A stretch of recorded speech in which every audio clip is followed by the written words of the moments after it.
اعوذ باللہ من الشیطان الرجیم بسم اللہ الرحمن الرحیم۔ اب جو آیات تلاوت کی جائیں گی اس کے بارے میں پہلے کچھ سماعت کر لیجئے۔ غزوہ بنی مصطلق سے واپسی پر منافقوں کے سردار عبداللہ بن ابی اور اس کے ساتھیوں نے ام المؤمنین سیدہ طیبہ طاہرہ عائشہ رضی اللہ تعالی عنہا پر بدترین تہمت لگائی اور اس کا اس انداز میں چرچا کیا کہ بعض سادہ دل مسلمان بھی ان کے اس فریب کا شکار ہو گئے اور ان کی زبان سے بھی کوئی بے جا کلمہ سرزد ہو گیا۔ ام المؤمنین کو جب اس کی خبر ہوئی تو آپ کو شدید تکلیف پہنچی اور آپ بہت زیادہ بیمار ہو گئیں، تو اللہ تبارک و تعالی نے آپ کی پاکیزگی اور فضیلت میں ان آیات کا نزول فرمایا، چنانچہ ارشاد ربانی ہے۔ ان الذين جاءوا بالإفك عصبة منكم لا تحسبوه شرا لكم بل هو خير لكم لكل امرئ منهم ما اكتسب من الإثم والذي تولى كبره منهم له عذاب عظيم۔ بے شک جو لوگ ام المؤمنین حضرت سیدہ طیبہ عائشہ رضی اللہ تعالی عنہ پر بڑا بہتان لائے، وہ تم ہی میں سے ایک جماعت ہے۔ تم اس بہتان کو اپنے لیے برا نہ سمجھو بلکہ وہ تمہارے لیے بہتر ہے کہ اللہ تمہیں جزا دے گا۔ اور اس بہتان کے جواب میں حضرت سیدہ عائشہ رضی اللہ تعالی عنہ کی پاکیزگی اور عظمت کو بیان فرمایا گیا۔ ان میں سے ہر شخص کے لیے وہ گناہ ہے جو اس نے کمایا، اور ان میں سے جس نے اس بہتان میں سب سے بڑا حصہ لیا یعنی عبداللہ بن ابی منافق، اس کے لیے بڑا عذاب ہے۔ لولا اذ سمعتموه ظن المؤمنون والمؤمنات بأنفسهم خيرا وقالوا هذا إفك مبين۔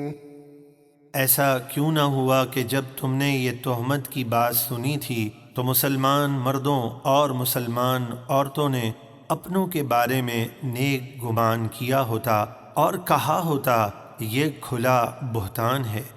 لولا جاءوا عليه بأربعة شهداء فإذ لم يأتوا بالشهداء فأولئك عند الله هم الكاذبون۔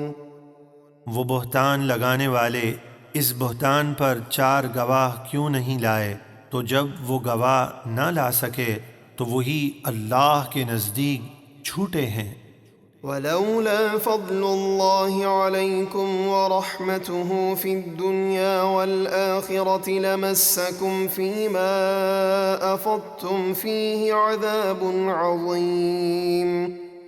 اور اے مسلمانوں، اگر تم پر دنیا اور آخرت میں اللہ کا فضل اور اس کی رحمت نہ ہوتی تو جس تہمت کے چرچے میں تم پڑ گئے تھے اس میں تمہیں بہت بڑا عذاب پہنچتا۔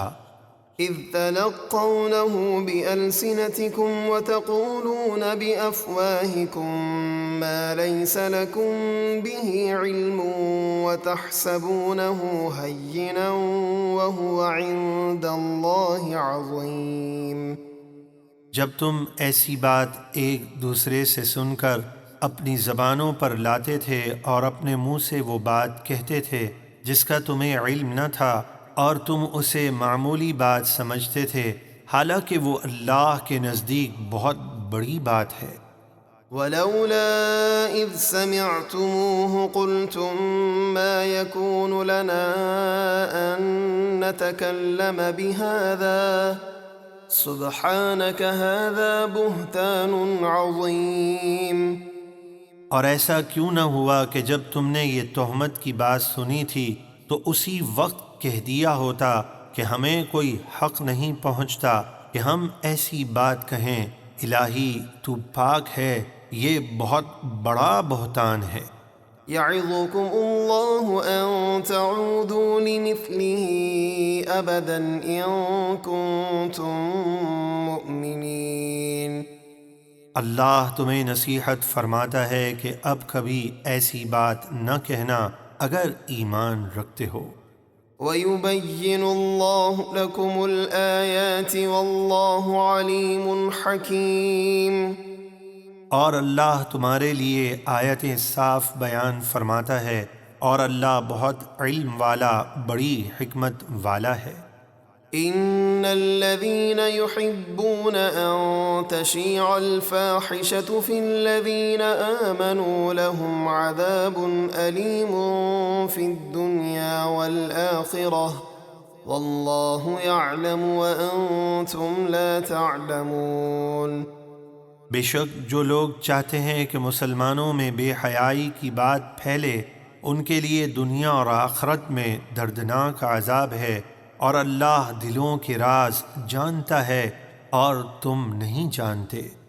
وَلَوْلَا فَضْلُ اللَّهِ عَلَيْكُمْ وَرَحْمَتُهُ وَأَنَّ اللَّهَ رَءُوفٌ رَحِيمٌ، اور اگر تم پر اللہ کا فضل اور اس کی رحمت نہ ہوتی، اور یہ کرم نہ ہوتا کہ اللہ نہایت مہربان رحم فرمانے والا ہے، تو تم اپنے کیے کا مزہ چکھتے۔